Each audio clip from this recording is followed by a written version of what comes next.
Hey guys, welcome to Bootleg Video, and today I'm going to share with you my 13 favorite movies for the Halloween season, other than Halloween. Heads up, it's going to get real random. But before we begin, if you like movies, TV shows, comics, movies and TV shows based on comics, or just nerdy content in general really, it'd be super rad if you hit that subscribe button and rang that bell for notifications. Now, I've hit a bunch of little cartoon Beetlejuices in this video. Let me know in the comments how many you were able to find. Now that I've said Beetlejuice 2 times, we'll say it once more so we can get on with the show. Number 13, Beetlejuice. It's showtime. Now, warning, this movie will get Harry Belafonte stuck in your head. Chock full of surrealist production design, bolstered by one of Danny Elfman's best scores, and blessing the world with an enduring character that shockingly only has 17 minutes of screen time, Beetlejuice has left such an indelible mark on pop culture that people are still clamoring for a sequel to this day. Why Michael Keaton didn't win an Oscar for his performance as the ghost with the most, I'll never know, but the film did take home an Academy Award for Best Makeup, and rightfully so. Look at all these amazing characters. Someone go give them another award. Who won in 2018? Darkest Hour? You're no Beetlejuice. Go give your award to Beetlejuice. Also, these are the things nightmares are made of. How is this film rated PG? Nice model! Number 12, Monster Squad. I'm a sucker for a good, it's the 80s and something wild happens to a bunch of ragtag kids and the parents are basically worthless story. Goonies, E.T., Stranger Things. But my favorite is Monster Squad, a movie I rented 1,000 times from a video store. An actual VHS tape. And why wouldn't I rent it 1,000 times? Not only is this movie like the Avengers of monster movies, but it also taught us that the Wolfman has nards. Now look, I'm not gonna lie, there are parts of this movie where I quickly hit the mute button when I watch it with my kid today. Not the swearing, I don't really care about that, but there are some things that were a little more acceptable to say in 1987 than they are today. There's a lot of fat shaming, among some other things, but at least that pays off with this awesome moment. Hey, fat kid. Good job. My name is Horace. Which, as a portly man, I find incredibly satisfying. Number 11, The Crow. Listen! I'm sure you'll remember. You killed them on Halloween. This is my Halloween Eve tradition. The majority of this film takes place on October 30th, or Devil's Night, 1 year after the brutal murder of our protagonist, Eric Draven, and his fiancée Shelley. There ain't no coming back. There ain't no coming back. With a moody grunge soundtrack and a look that would inspire goths for decades, The Crow is a supernatural revenge tale about love, loss, and moving on. Despite its relatively simplistic plot, following Eric's vendetta ride as he takes out Top Dollar's gang, one by one, culminating in an epic showdown in a gothic church, the film's status as a cult classic is rightfully earned by the strength of its performances and its stunning neo-noir cinematography. There's an argument to be made that the movie wouldn't have been as financially successful had it not been for the tragic accident that took Brandon Lee's life at such a young age, but if the movie wasn't as good as it is, we wouldn't be talking about it today. Number 10, Ernest Scared Stupid. I can feel people clicking away. But listen, I never said this would be a list of the scariest movies, or even the best movies. These are just my favorite movies. Lovable dope, Ernest P. Worrell accidentally awakens the evil troll that his ancestor banished 100 years ago. And now it's back for revenge. I think we can all relate. Now it's up to Ernest, Rimshot, and a couple of kids to find out the troll's weakness before it turns all the town's children into little wooden dolls. Look at this guy! He's so spooky! 2 noses? How does he keep his glasses on? I get it, Ernest isn't for everyone. You may find his idiocy annoying, or maybe just not funny. But the underrated Jim Varney created a character full of heart and compassion, who always dreamed big and worked hard, whether he strived to be a camp counselor or a bank teller. And really, shouldn't we all be a little more earnest? Number 9, Frankenstein. You can't go wrong with the classics, and Frankenstein is hands down my favorite Universal monster movie. I have a lot of them on Blu-ray, and honestly they all get some play during the Halloween season, but to me, Frankenstein is the measuring stick all horror movies should be judged against. From the monster's sunken visage, achieved by actor Boris Karloff removing some dental work, to the monster thinking that the little girl will float, to It's alive. Oh, it's alive. It's alive. It's alive. It's alive. Frank Whale's 1931 masterpiece is iconic moment after iconic moment. Some people will consider Dracula to be the best, basically because it was the first, but the pacing is a little slow for me.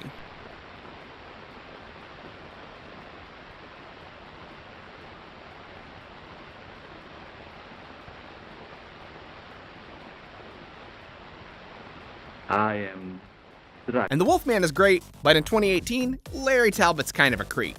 And for anyone who thinks Bride of Frankenstein is superior to Frankenstein, I'm just gonna put up this ridiculous scene about tiny people who live in jars. I love this movie so much that I've been putting up daily Frankenstein facts on my Twitter every day since August 30th, also known as Frankenstein Day, and I will continue to do so each and every day until Halloween, when I will be trick-or-treating around my neighborhood with my family in a not very impressive but perfectly acceptable Frankenstein costume. Number 8, Paranorman.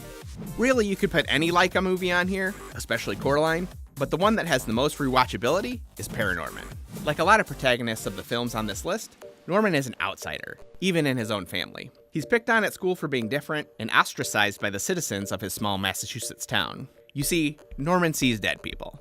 After the death of his eccentric uncle, who could also commune with the dead, it becomes Norman's responsibility to keep Blythe Hollow's legendary witch asleep for another year.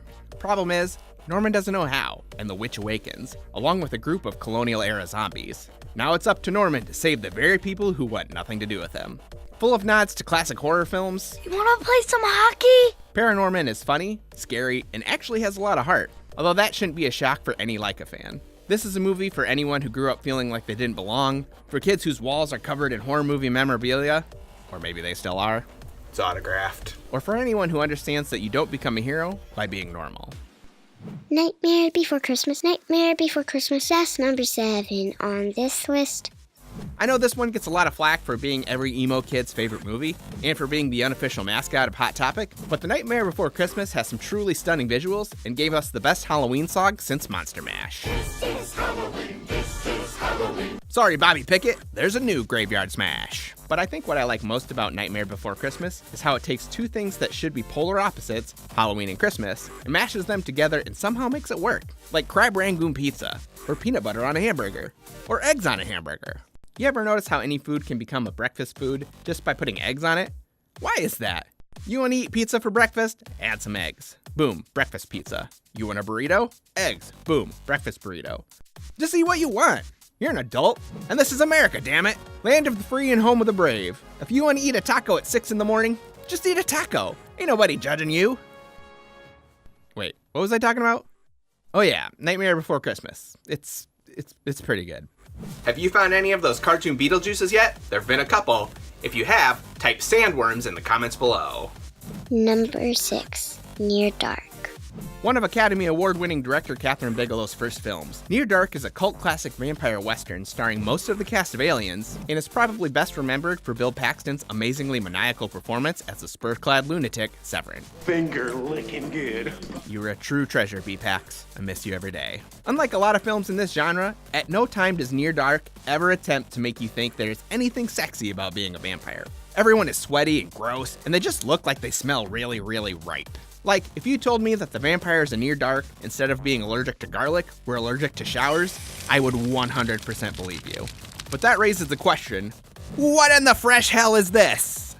Look, I work in marketing, so I get it. You've kinda got a love story with some problematic elements that also involves vampires. So why not try to capitalize on the success of Twilight? But come on! None of the vampires in Near Dark ever have this chalk white complexion. And even if they did, May is also a vampire!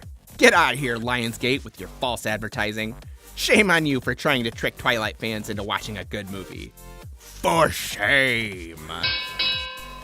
Number 5, Scream! Scream was meta before meta was cool. The film that single-handedly tripled the sales of Caller ID. What's your favorite scary movie? This was my favorite movie in middle school. There's a time in my life when I could recite this film word for word. The 1996 Wes Craven flick hit at a time when the horror genre was breathing its last breath. Audiences had grown tired of supernatural boogeymen like Michael Myers and Jason Voorhees, and the plots and themes that were once considered fresh and authentic in the 70s and 80s had now become stale cliches. What's the point? They're all the same. Some stupid killer stalking some big-breasted girl who can't act, who's always running up the stairs when she should be going out the front door. It's insulting. Then came Scream, a movie so self-aware it literally tells you the rules of surviving a horror movie. You can never have sex. You can never drink or do drugs. Never say, I'll be right back, because you won't be back. Suddenly, horror fans were demanding more. Not just in quality of story, but now they needed compelling characters that audiences could relate to. If your movie had stupid teenagers tripping over nothing in the woods while fleeing from a slow-moving silent serial killer, you were immediately considered outdated. This is the 90s, baby! This ain't your grandma's mass murderer!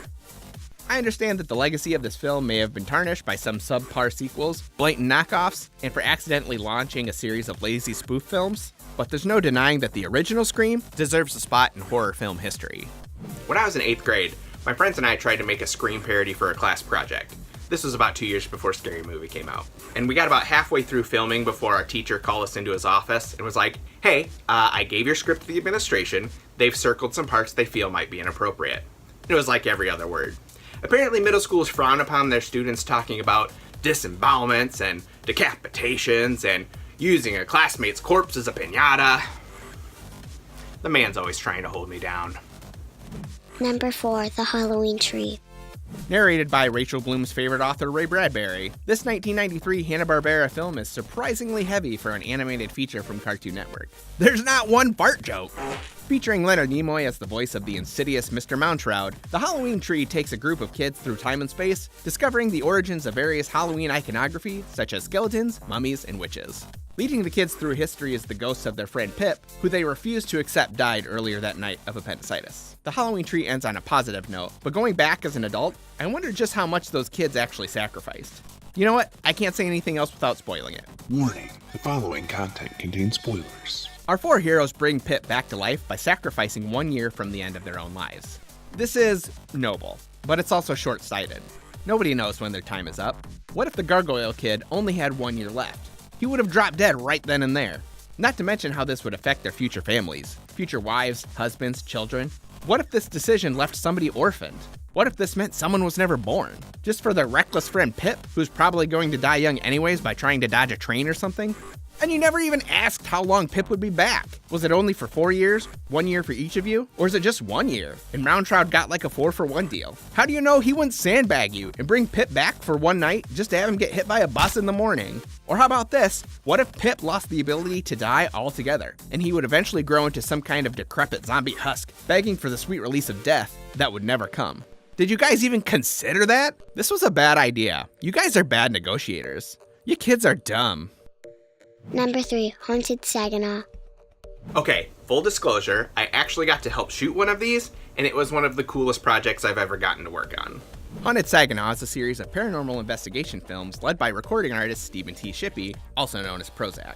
His team, Seekers, has investigated several hotbeds of unexplainable phenomenon throughout Saginaw, Michigan, with guests that include professional ghost hunters, psychics, shaman, and exorcists. What I like most about this series is being able to watch how the films grow cinematically with each entry. The first in the series, A Haunting on Hamilton Street, is sort of your standard ghost hunt show, edited with the frenetic energy of a music video. But starting with the stable investigation, a greater emphasis is placed on storytelling. And I don't mean just the inclusion of eyewitness testimonials, but visual storytelling. Especially in the most recent entries, Haunted Saginaw's use of atmospheric lighting and moody camera movement bring a level of production value often lacking in most paranormal documentaries. The film that I got to work on, A Haunting on Hamilton Street 2, The Stable, we investigated a location that was actually a mortuary during the 1800s. Our gear got thrown around, a guy got punched in the face, I had a rock thrown at me. It was awesome. Now, the series is currently streaming on Amazon Prime, and I don't see a penny from it, so I don't want you to feel like this is an ad. With 8 films in the series, and number 9 set to premiere shortly, which ones do I recommend?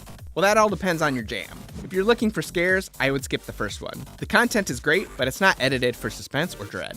If you like your ghost hunts and cool locations, I would check out A Haunting on Potter Street, set in a haunted train station, or A Haunting on Washington Avenue, set in Saginaw's historic Temple Theater. Now, I'm more personally drawn to the hauntings that have more at stake, the stories of real people in real danger that need some answers from Prozac and the rest of the Seekers crew. So for that, I would say check out A Haunting in Saginaw, Michigan, about a single mother who moves her 2 daughters into a home next to a cemetery, or A Haunting on Dice Road, where they investigate a location known as the Hell House. Or A Haunting on Hamilton Street 2, The Stable, because I'm in it for 3 seconds, and it's the best of both worlds. Number 2, Cabin in the Woods. I'm not going to say a lot about this movie starring a pre-Thor Chris Hemsworth, because if you haven't seen it, and you haven't had the mystery of the cabin spoiled for you, you're in for a real treat. I highly recommend going in as cold as possible. Don't even watch the trailer. While it might not be the scariest horror movie out there, or even the scariest one on this list, Cabin in the Woods is a lot of fun, and in a lot of ways is a natural progression of the meta-horror genre that Scream popularized. And before we go to number 1, here's some movies my wife watches every Halloween season that I know if I don't include in this video, I'm gonna have to hear about it. Great Pumpkin, good, classic. Fine. Halloween Town, very popular. Hocus Pocus, I get the appeal, not for me.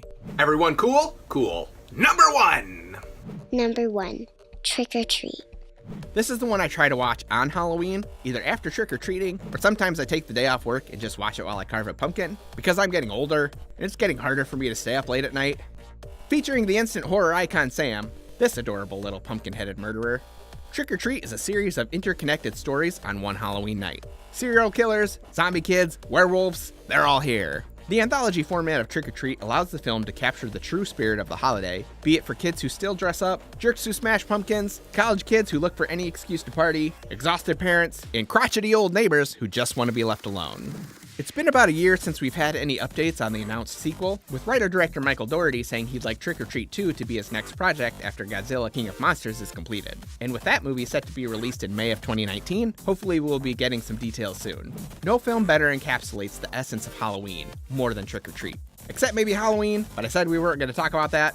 I know it's not the scariest movie ever made, but Halloween isn't just about being scared. It's about having fun being scared. And with its blend of dark humor and genuine terror, Trick or Treat is the best representation of the best night of the year. So, Halloween's a big deal for me. I look forward to it every year, more than Christmas, more than my birthday. I start buying pumpkins in September, and by October 31st, my yard is filled with jack-o'-lanterns. And I never blow them out before midnight, or else Sam will get me. I love Halloween so much that I made a short film about kids trick-or-treating at a haunted house. I'll put a link in the descriptions below. So these might not have been the best Halloween movies, but they are my personal favorites to watch during my favorite time of the year. But what's your favorite movie to watch during the Halloween season? And how many of those Beetlejuices did you find?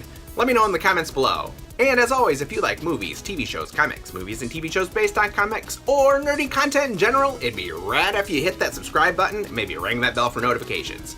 I've been Bo with Bootleg Video. You can find me on Twitter and Instagram. Insert catchphrase here.